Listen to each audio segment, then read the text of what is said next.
वरिष्ठ नागरिक pension association की स्थापना के 2 साल पूरे हो गए। 14 सितंबर 2023 को इसकी स्थापना की गई थी।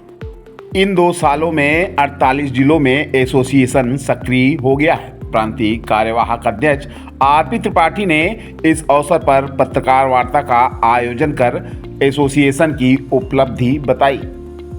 वरिष्ठ नागरिक पेंशन एसोसिएशन के अध्यक्ष श्याम नारायण शर्मा ने बताया कि आगामी 17-18 सितंबर को सभी दिल्ली में केंद्र सरकार को ज्ञापन सौंपेंगे। फरवरी 2026 में विधानसभा सत्र के दौरान आंदोलन भी किया जाएगा।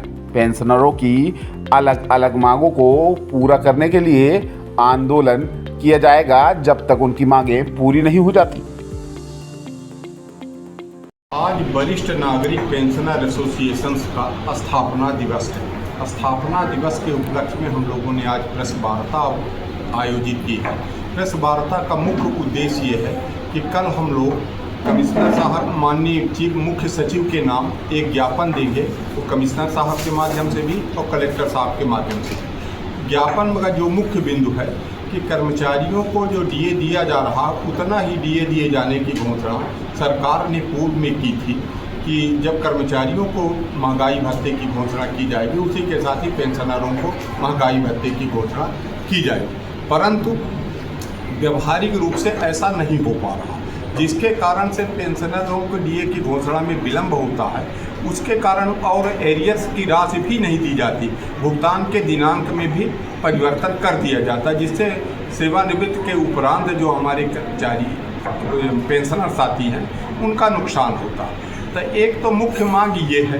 दूसरी मांग जो हमारी और है वो ये है कि कर्मचारियों का पीपीओ उस तारीख को जारी हो जाना चाहिए जिस तारीख को सेवानिवृत्त होते हैं। कुछ कारणों से, चाहे किसी का कोर्ट केस हो गया, किसी का विभागीय जांच पेंडिंग है, इस कारण से पेंशनर प्रकरण के निराकरण में विलंब होता। परंतु मध्य प्रदेश शासन सामान्य प्रशासन विभाग का ये निर्देश है कि 1 वर्ष के अंदर डी समाप्त कर दी जानी चाहिए, परंतु ऐसा नहीं होता। तो ये हमारी आग है कि ये हर हालत पे 1 वर्ष के अंदर निराकरण इनका किया जाए डी का। और दूसरी बात है अर्न लीव। अर्न लीव में कोई सरकार के द्वारा रोक नहीं है।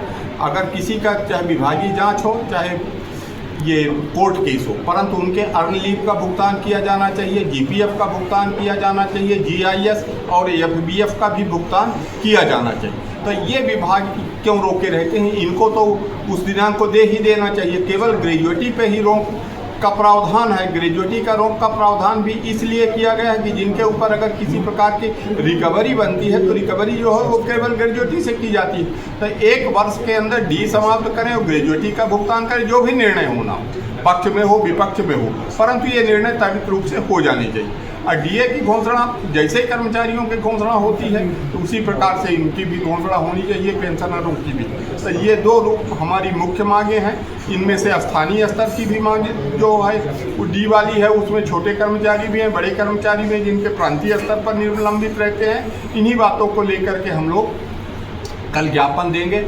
और दूसरी बात, मध्य प्रदेश शासन का ये निर्धारण है, नियम है कि पेंशनर फोरम का गठन किया जाए। वो संभागीय स्तर पर भी पेंशनर फोरम होना चाहिए और जिला स्तर पर भी पेंशनर फोरम का गठन होना चाहिए और उनकी 3 महीने में एक बार मीटिंग होनी चाहिए। मीटिंग के समय हम लोग बताएंगे कि किन कर्मचारियों का कहाँ पर भी पेंशन प्रकरण किस कारण से रुका हुआ है। तो इनके निराकरण करने के लिए विभागीय अधिकारियों के साथ कमिश्नर साहब से भी अनुरोध करेंगे, कलेक्टर साहब से भी अनुरोध करेंगे कि पेंशन फोरम का गठन किया जाए और हम सबके वहाँ पे सुना जाए। कर्मचारी जो शासन के ही एक अंग है, पर सेवानिवृत्त के बाद अगर वो इस तरीके से प्रताड़ित होते हैं तो निश्चित रूप से उनके बीच में असंतोष बढ़ता है। क्या नाम है आपको?